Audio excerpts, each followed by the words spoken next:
Hi, my name's Sable, and I was told not to come back home unless I returned $100,000 I never stole. At first, I thought it was a cruel joke, but when I looked around the dinner table, my father glaring, my sister silent, and my mother refusing to meet my eyes, I realized they weren't joking at all. They said I took everything. But what if they were the ones who planned it all along?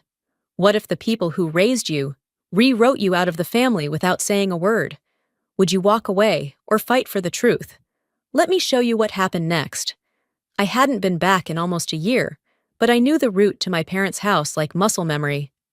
The turns came automatically, even as my thoughts didn't. The sun was just dipping behind the ridge when I pulled up to the driveway. October in Bozeman always carried that strange kind of chill, the kind that didn't bite right away, just crept in quiet until it settled deep in your bones. I stepped out, holding a wrapped package, a cookbook Mom had mentioned once in passing. I found it online 3 months ago, signed by the author. It felt like something she'd smile at, something only a daughter who still paid attention would know to buy.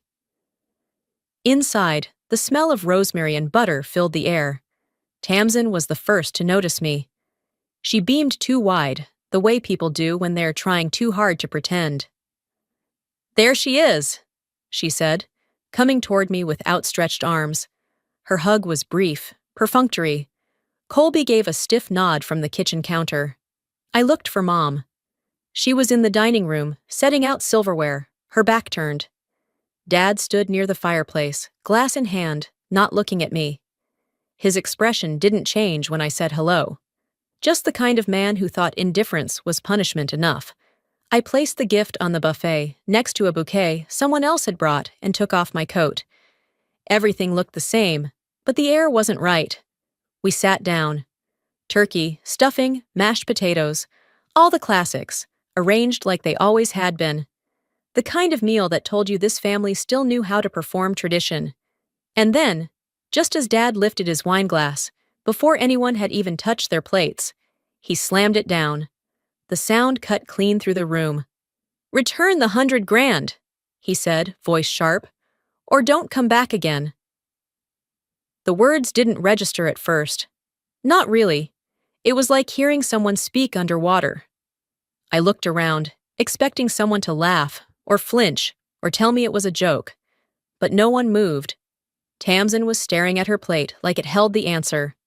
Colby blinked once, then kept his eyes on his napkin. And Mom. Mom still didn't look up. My fingers tensed against the fabric of my jeans. "Excuse me?" I asked, though I'd heard every syllable. Dad leaned back, as if repeating himself was a favor. "The $100,000, the money you helped organize for your mother's account. It's missing, and you're the only one who had access." I opened my mouth, but nothing came out. My chest tightened, not from guilt, but from the sheer absurdity of it. That money wasn't theirs to accuse me over. I'd wired it almost a year ago, from a year-end bonus that barely dented my savings. There was no fanfare, no contract, no promise of repayment. Just trust. Apparently, that trust didn't go both ways. "You really believe I took it?" No one answered. And that silence, God, that silence, said more than anything else could. I wasn't being questioned. I was being sentenced. They didn't ask if I needed help. They didn't ask if I was okay. They just assumed that because I knew how to move money, I must have moved it for myself. The pie I brought sat untouched on the counter. Pumpkin, her favorite, made from scratch the night before, using her old recipe with the extra nutmeg she always swore made the difference. I didn't even get the chance to pull off the foil. I pushed my chair back slowly. The legs scraped against the hardwood, the only sound in the room. "I'm going to step out," I said quietly. Nobody stopped me. I grabbed my coat from the hook by the door, didn't bother with the gift still on the table. I walked out to the car, the night colder than I remembered. Frost was already climbing the windshield edges. I didn't go home. I didn't have the energy to fight the storm I knew was building. Instead, I pulled into a motel off the highway. The kind I'd passed a dozen times and never thought I'd actually enter. The lobby smelled like microwaved coffee and pine-scented cleaning spray. The clerk didn't ask why I needed a room. I was grateful for that. The room itself was small. 2 lamps, 1 crooked painting, a desk with no chair. I didn't take off my coat, just sat on the edge of the bed, hands clenched, heart pounding, not with rage, but with something worse. Clarity. They hadn't asked me if I did it. They'd already decided I had. That was the part I couldn't get past. Not the accusation, not even the humiliation, but the absence of the question. I had built a career untangling fraud cases more complex than anything this family would ever encounter. I'd spent years protecting companies from internal theft, learning every trick in the book. Now, I'd been framed by people who barely understood how online banking worked. But I wasn't going to scream. I wasn't going to cry. I wasn't going to give them the satisfaction of a meltdown. I would find the truth. Not because I needed them to believe me, but because I no longer cared if they did. No one followed me out the door, no headlights in the rearview, no calls. Just the rhythm of tires on asphalt and the dull ache of knowing when something ends, without a single word saying so. I didn't sleep much. The motel walls were too thin, and the ceiling fan clicked like it was counting down something I hadn't named yet. I kept my boots on. Somehow, that made me feel less exposed. By morning, frost had crept up the edges of the car windows. I drove back to the house, not because I wanted to, but because I needed one thing before I walked away for good. Answers. When I stepped into the kitchen, it was quiet.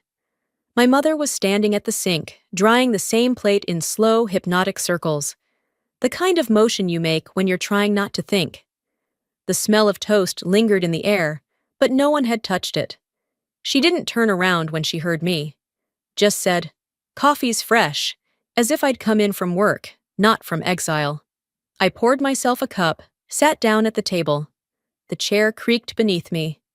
I let the silence sit a moment, heavy like fog that won't lift. Then I asked carefully, "Do you think I took it?" She paused, just long enough to confirm the weight of the question, but never looked up. Her voice came out softer than I expected. "Let's not do this now." I stared at her, long enough that I hoped it burned, but she never met my eyes. I left the cup untouched, walked out without saying another word. That hurt more than the accusation, because it wasn't her calling me a thief. It was her refusal to defend me that did the damage, the kind of betrayal that doesn't make a sound. By late morning, we were at the neighbor's house, Linda's place, 2 doors down. She throws a brunch every year the day after my mother's birthday. Deviled eggs, strong mimosas, and polite lies layered over quiche. I sat near the end of the table, next to a vase of wilting daisies. The seat no one had claimed. People talked around me, about their dogs, their knee surgeries, their travel plans to places they'd probably cancel last minute. I sipped orange juice and said nothing. Then Nida Murrow, my mother's cousin, or maybe a childhood friend, I never kept it straight, sat beside me with a cheerful smile and asked, "So how do you know Tamsin? Work friends?" I turned to look at her. She wasn't joking. "I'm her sister," I said flatly. Nida blinked, real surprise spreading across her face. "Oh, I'm sorry. You just didn't come up." Didn't come up. I nodded slowly, as if that made sense. As if it wasn't a gut punch disguised in casual politeness. That was the moment I understood this wasn't just a family fight. It was erasure. A quiet, careful rewriting of the narrative. One where I'd already been cut out. The rest of the brunch blurred together after that. I don't remember who said what. I just remember how easy it seemed for them to exclude me, without malice, without effort. Back at the motel, I didn't turn on the light. I sat on the edge of the bed, my hands resting on my knees like I was waiting for something. But nothing came. Not a call, not a message, not even a cheap apology text with a heart emoji slapped on the end. I took out a yellow legal pad from my bag. The same one I'd used for client notes in Manhattan, now repurposed for something far less elegant. I wrote down the date I helped Mom set up her online banking. September 8th. Under it, I wrote, who had access? Devices used? Withdrawals? Locations? Then I underlined, only 3 people had the password. Me, Tamsin, Mom. And Mom wouldn't know how to log in without a cheat sheet taped to the fridge. It wasn't about clearing my name, not anymore. It was about knowing how far they were willing to go to disappear me, and why. The yellow pad sat beside me, open to a page I couldn't stop staring at. Every time I looked at the words, only 3 people had the password, my hands went still. My eyes burned, not from tears, but from exhaustion I didn't realize I was carrying. There was no comfort in the quiet of that motel room, only clarity, sharp, unforgiving. I leaned over and opened my laptop. The screen flickered to life, the wallpaper still a photo of my niece from years ago, before things turned. Before I started being edited out of the narrative, the first place I checked was the login history on Mom's banking app. I still had access, not to transact, but to view. When I helped her set it up, we agreed I'd be her backstop if anything ever locked her out. I told her it was standard procedure, that it was about security. Now that same access was the only thing standing between me and complete ruin. September 8th. Setup day. That much checked out. September 11th. First withdrawal, $20,000. I hadn't even unpacked my suitcase in Chicago when that transaction went through. It hadn't come from Mom's phone. I traced the device ID. It was registered to an iPad, one I knew she rarely used unless Tamsin reminded her. The IP address matched the house Wi-Fi. I ran through the app activity again. Each withdrawal happened 5 days apart, each just under the threshold for mandatory bank reporting. This wasn't someone panicking. It was someone methodical. This wasn't a mistake, I whispered aloud. This was built. I clicked into my old texts with Mom. No alerts, no mentions, nothing about feeling unsure or needing help logging in. Because she hadn't done any of it, but someone else had. I moved to the next tab and searched my emails. I was looking for the evite to her birthday brunch. I remembered the subject line being oddly formatted. There it was, sent from Tamsin's Gmail account. I clicked on it. My name in the recipient line said, Sabalori Ellery. That extra L wasn't an autocorrect error. It was deliberate. People misspell your name when they haven't used it in a while, or when they'd rather not remember it clearly. But Tamsin? We grew up in the same house. She knew how to spell my name better than most. I pulled up a copy of the invite she sent to our cousin Whitney. That one had her own name spelled flawlessly, with an emoji at the end even. No mention of me in the message body. No, looking forward to seeing you all. Not even a generic, Sable will be there too. I wasn't forgotten. I was left out. It was a subtle thing, a digital slip, but I'd seen it too many times in corporate fraud cases to ignore. Little inconsistencies that build a case, tiny cracks that let the truth shine through. I sat back and picked up my pen again. This time, I drew a line down the center of the page and started a timeline. Sept 8. Account setup, Sept 9. Mom's outpatient scan. Tamsin stayed overnight. Had access to her phone and documents. Sept 11. Withdrawal, 1. Sept 16. Withdrawal, Mer 2. Sept 21. Withdrawal, so 3. Each withdrawal was under $25,000. Each perfectly timed to avoid detection. 3 transactions. 3 5-day gaps. 3 neat cuts from a lifetime of savings. I circled the September 16th transaction. That was the one that didn't make sense. According to the metadata, it came from a second device. Not Mom's iPad, not her phone, not the desktop she barely touched. This IP was tied to another user profile, one that had been previously flagged in my company's internal security training. I double-checked the IP address. I froze. It matched Colby's internet provider. And not just the provider, his exact modem signature, one we'd flagged once before in a different case. The coincidence was too convenient to ignore. You got sloppy, I muttered. And that was the first real crack in the mirror they'd built around me. I knew Tamsin had motive, resentment, proximity, A long history of needing to win invisible competitions I never entered. But Colby? He was supposed to be the voice of reason. The chill one. The guy who always shrugged things off and poured another drink. Now he was a data point on my timeline. I stood up from the bed, stretching my spine after hours hunched in quiet fury. The cheap ceiling fan spun overhead, still clicking out its private rhythm. I pinned the printout to the motel's corkboard, right under the timeline. Each piece was falling into place, each lie lining up like checkboxes. They thought they'd built a perfect setup, one no one would question, because it came from the inside. But they underestimated what it meant to grow up always needing to prove you belonged. They forgot I made a career out of spotting the things other people miss. And now I had names. I had dates. I had devices. And I had a signature that wasn't hers. I didn't sleep much. Not out of restlessness. My mind was too sharp for that now. I'd moved from disbelief to clarity, and there's no going back once you start connecting dots that were never meant to be found. Around 8 a.m., I took a drive toward downtown Bozeman. The roads were quiet. That late autumn stillness clung to everything. The yellowing trees, the tired storefronts, the bank. Greenwell Mutual wasn't a flashy branch. No marble floors or smiling greeters. Just a row of tellers behind plexiglass and the familiar humming buzz of fluorescent lighting. I didn't walk in.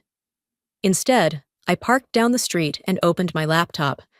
A former colleague from my old firm had quietly sent me access to security polls. Nothing illegal, just footage our firm had rights to analyze during internal banking investigations. It had taken one text and no explanation.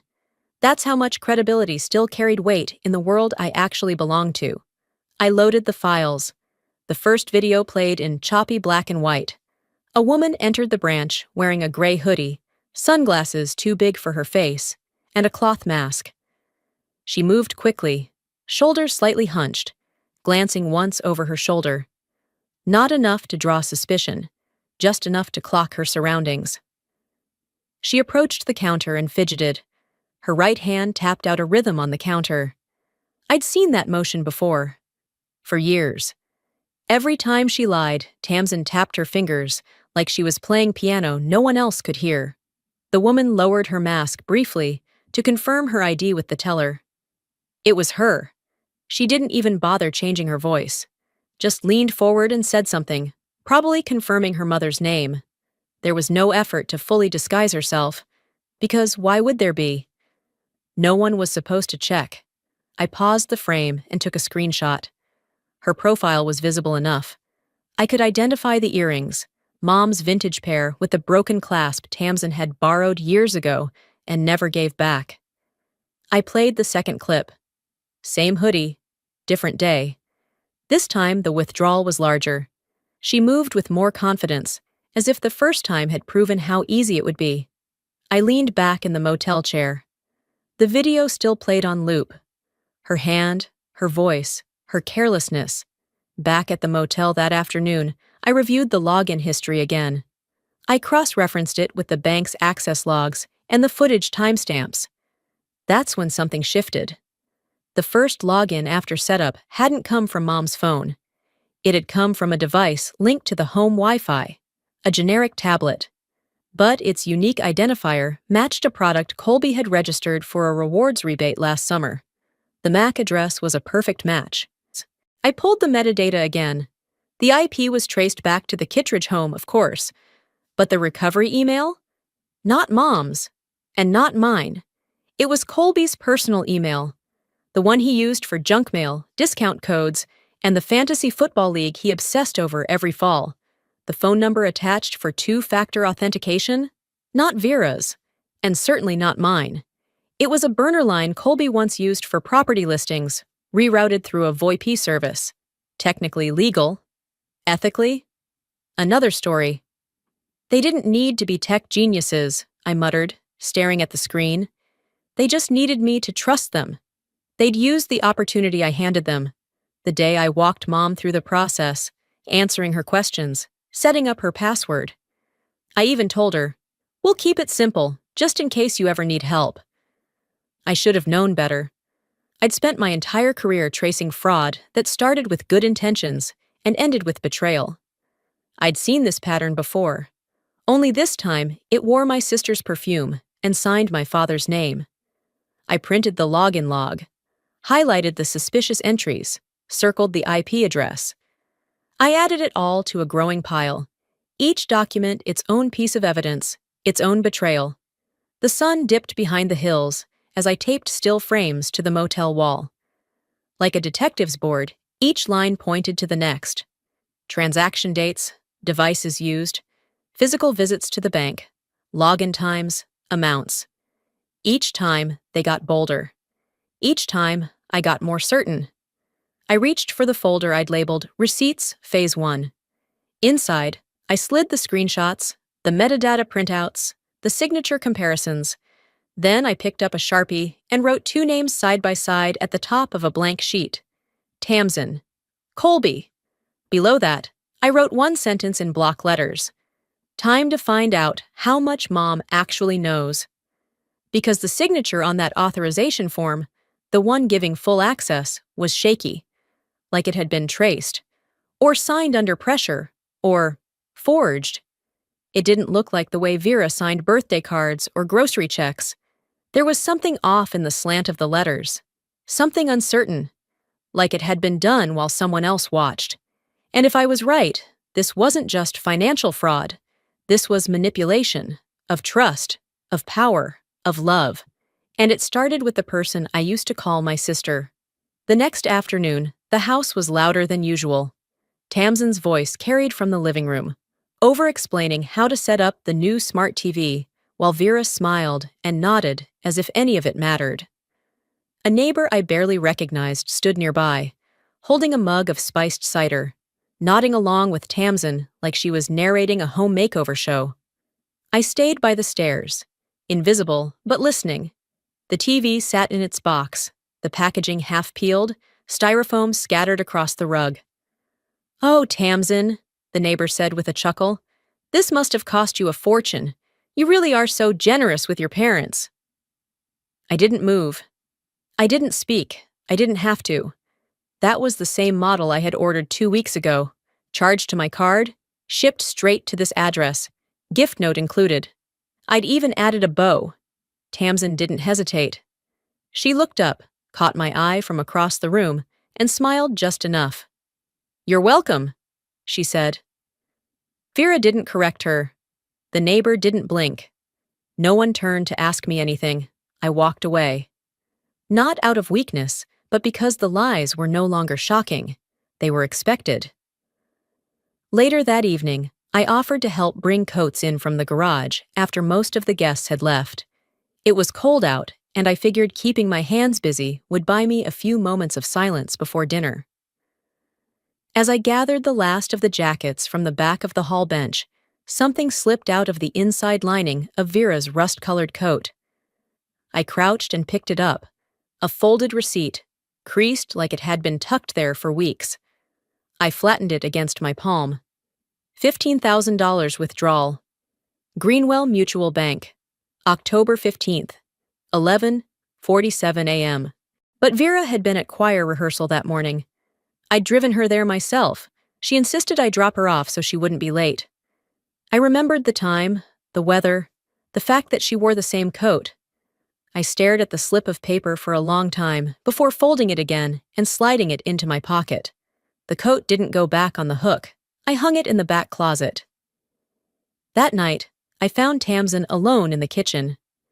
The house had quieted, just the hum of the dishwasher and the occasional floorboard settling under our father's pacing above us. She was rinsing a mug when I walked in. I didn't sit. I leaned on the counter, far enough that she couldn't dismiss me, close enough that she had to register I was still here. "If you're going to steal," I said, "at least be original. You already took credit for the TV. But that receipt? Sloppy work." She froze for half a beat, then resumed scrubbing the mug like it had personally wronged her. "You've been snooping," she muttered.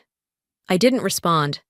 She turned off the faucet, dried her hands, and gave me that tight little grin she always wore when she felt cornered, but wouldn't admit it. Are you threatening me now? No, not yet.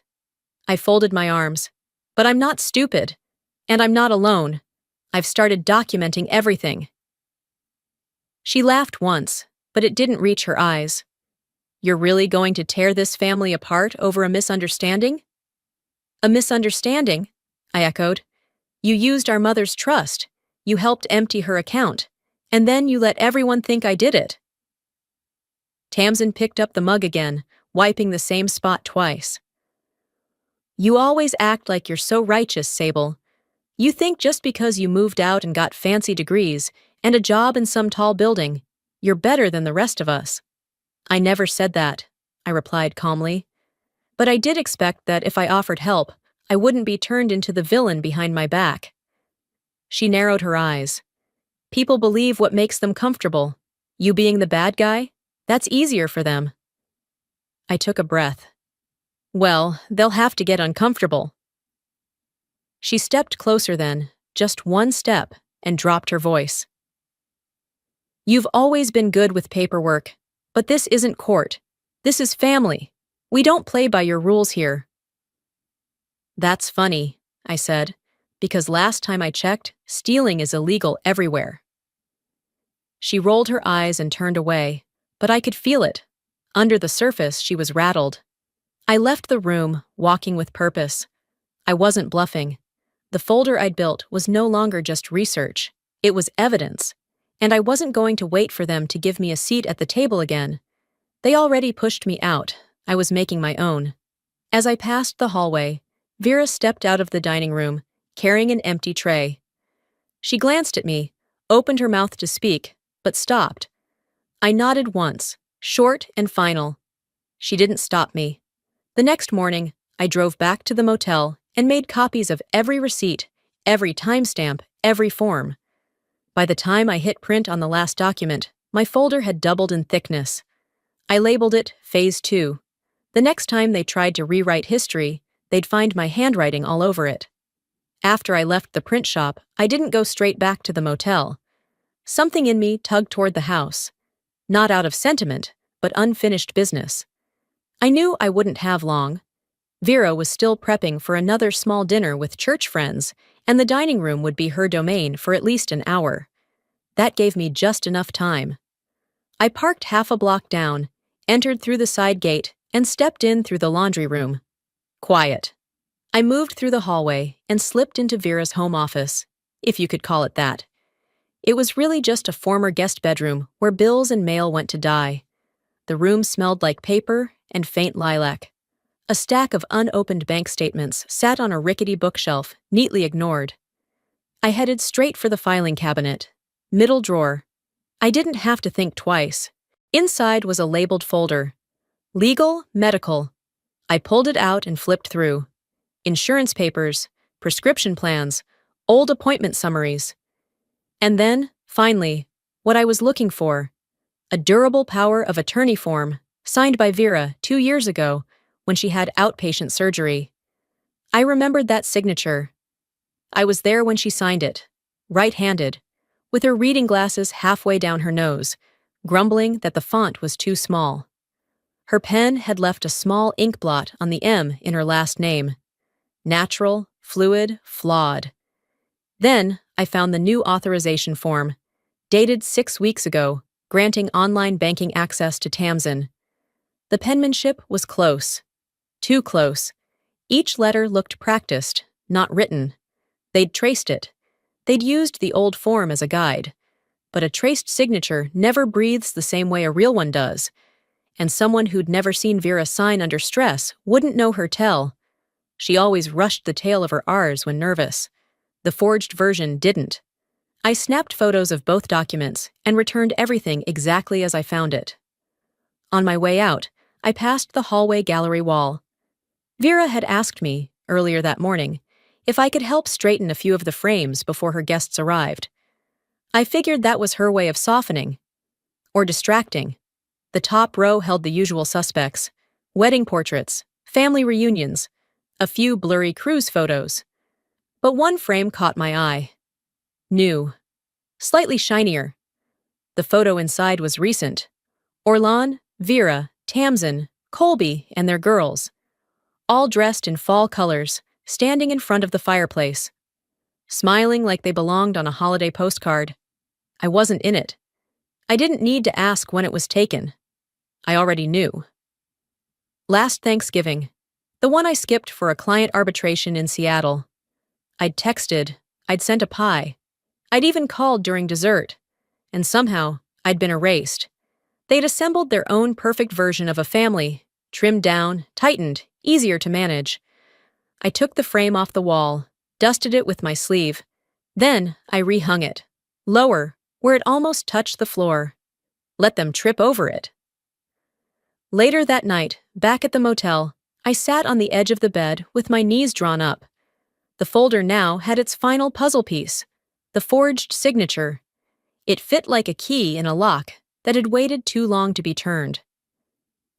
I laid everything out on the table, taped the evidence to the wall in sequence. Still from the bank video. Tamsin, login record, Colby's IP, authorization form, traced, transaction flow, from Vera's account to a third-party fund tied to Colby. I added one more photo, of the new family portrait. Not because it was evidence, but because it was motive. They hadn't just taken money, they'd tried to write me out of existence. I scanned every page, every receipt, every timestamp, compiled it into a secure folder on my encrypted drive, then emailed it to the family attorney. Subject line, formal evidence submission, confidential. I stared at the send button for a second, then clicked it without hesitation. My screen went dark. The hum of the motel's mini-fridge was the only sound. They wanted to smear my name, rebuild a family without me, and dress it up like a misunderstanding. I wasn't playing that role anymore. Let them find out what it feels like when the quiet one stops staying quiet. By the time I zipped up the tote bag with the binders inside, the motel clock had crept past 10:30 p.m. I'd done everything I could, laid out the trail, the dates, the faces, the numbers. Everything they thought they buried, I'd unearthed. The next step was simple. Show up. But first, I needed to tie up one last loose end. The next morning, I drove to the Greenwell Mutual branch on 5th. Not the main location downtown, but the smaller one, quieter, easier to navigate without drawing attention. I walked in with my old credentials in hand, using the professional courtesy still associated with my former firm. The woman behind the glass, Kendra, was newer, maybe late 20s. She recognized the name on the letterhead, but not my face. That worked in my favor. I'm working with a family attorney on a private matter involving a pattern of withdrawals.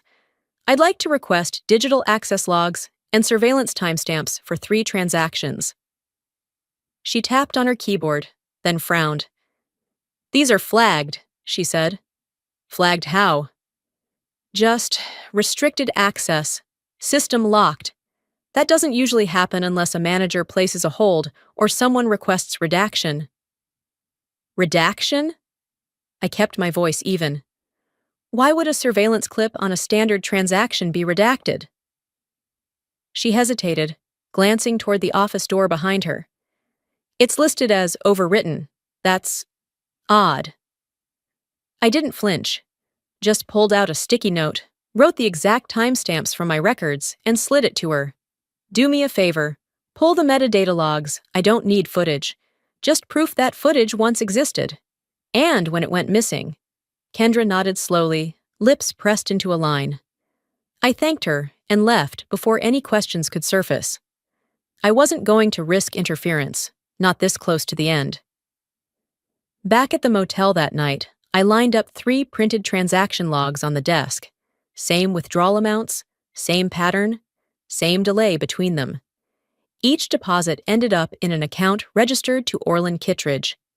At first glance, it looked like my father was simply consolidating household assets, but the account activity told another story. Every dollar was being rerouted.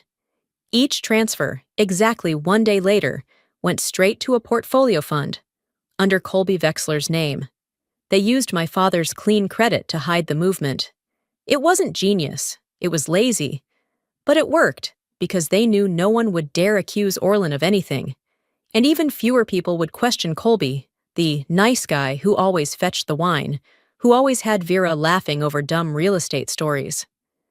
They needed a clean name to open the door, I murmured, circling the final transfer on the printout. But they couldn't resist moving the money where they thought I wouldn't look. I reached for a red marker and drew a thick, deliberate circle around the transaction log.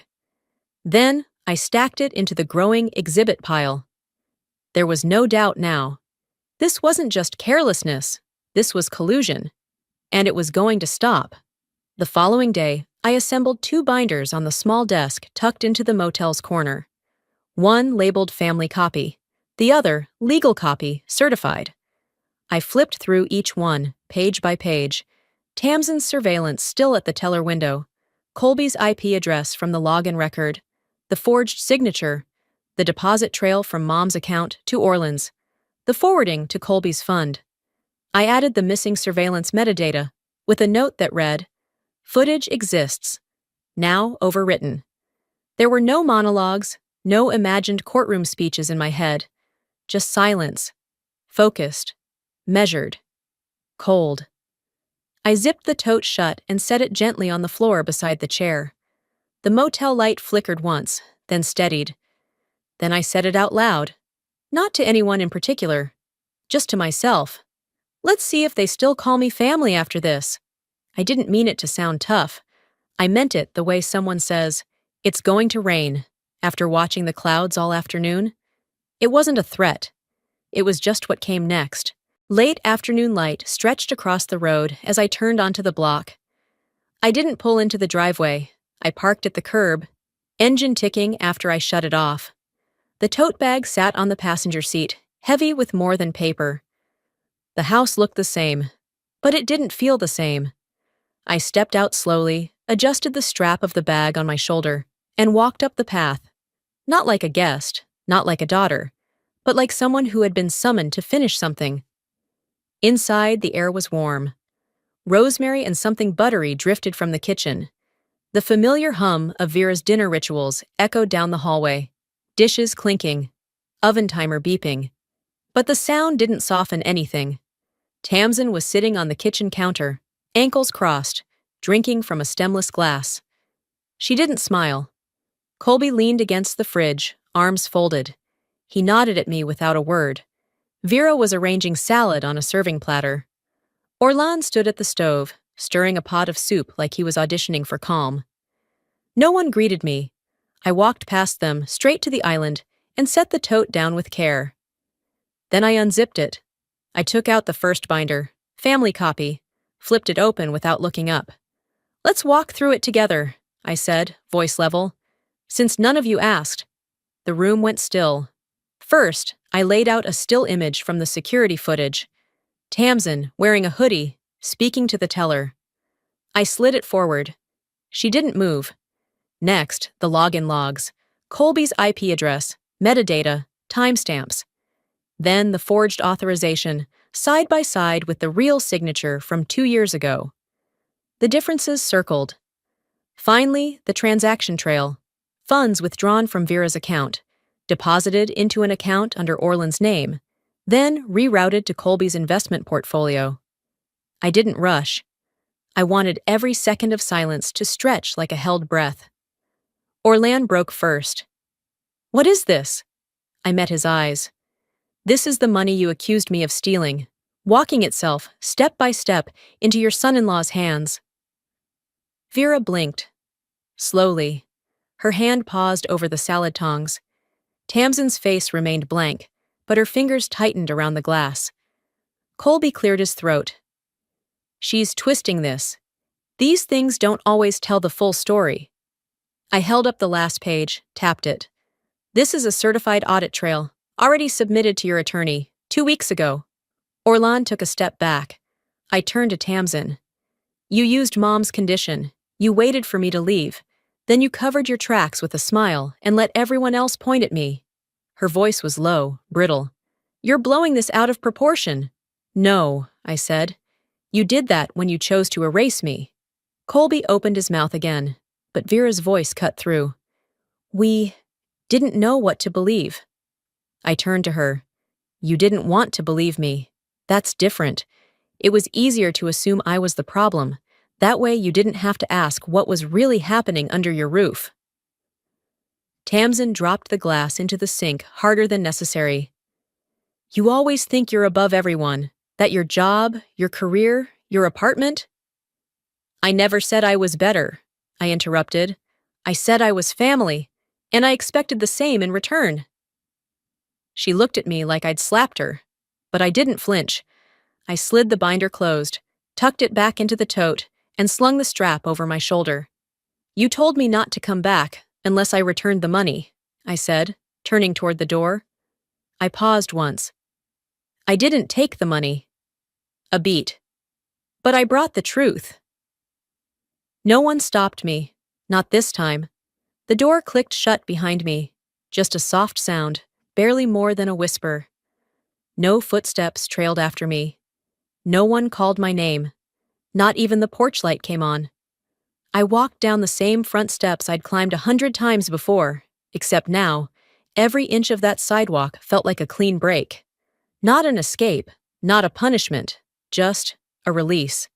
The air was cool, and I could smell the dampness of the earth under the lawn. Somewhere down the block, someone was grilling. The scent of meat and mesquite drifted faintly through the twilight. It was the kind of detail I used to associate with home. Now, it only reminded me I was finally stepping out of a house that had closed the door on me long before I returned. I paused halfway to the curb, glanced back once. Not for sentiment, not for second thoughts, just confirmation. They hadn't locked me out. They'd let me in just long enough to show me who they'd rather I wasn't. Back in Chicago, 2 weeks later, the rhythm of the city folded around me like a worn sweater. I didn't feel triumphant. I didn't feel victorious. I just felt still. The envelope came on a Thursday. No fanfare, just tucked among bills and circulars.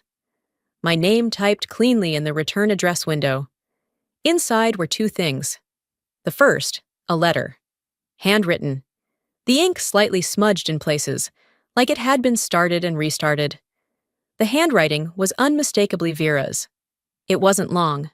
Just a folded photo of me, Tamsin, and David from when we were kids, dressed in mismatched Halloween costumes, me as a scarecrow with crooked makeup. On the back, a single sentence. We didn't know how much we'd miss you until you were gone. There was no apology, no explanation, just that. The second was from the attorney's office, dry, procedural, a confirmation that Tamsin and Colby had been removed as agents of power of attorney. Vera had signed a new form in front of a notary. Sable Ellery no longer needed to prove anything. The paper did that now. I folded the letter twice and slipped it into my filing cabinet. Not because I planned to use it again, but because it deserved to exist somewhere. I didn't reply to either message. Closure isn't always dramatic. Sometimes it's just choosing not to respond. That Saturday, I unlocked the doors to the community center 2 blocks from my apartment. The first session of a free weekend seminar I'd offered, Financial Self-Defense for Seniors, was about to start. 15 people showed up, more than I expected. I walked them through common fraud schemes, how to detect manipulation, what documents to never sign alone. No one asked me what made me qualified to teach this. Toward the end, during the Q&A, an older woman in the back raised her hand. Wispy hair, wide cardigan, soft eyes. I wish I had a daughter like you, she said. I smiled. Not politely, not reflexively, but with a fullness I hadn't felt in years. Not because I needed to hear it, but because I finally believed someone meant it. I closed up the center by 5 p.m., stacked the chairs, locked the supply cabinet, and shut off the lights. The sun was lowering outside, brushing the brick buildings in that familiar copper glow. I walked home in silence.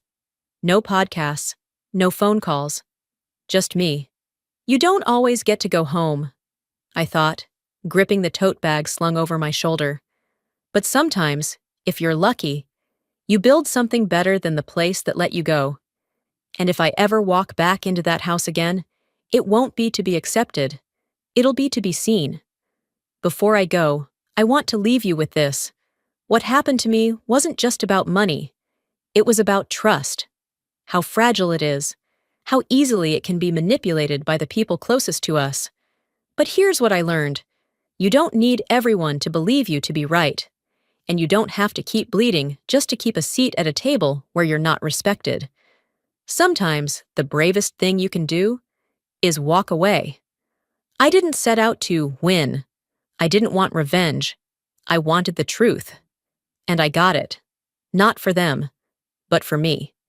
So, if you're watching this and you've ever been pushed aside, falsely blamed, or made to feel like your voice didn't matter, please know, your silence isn't weakness.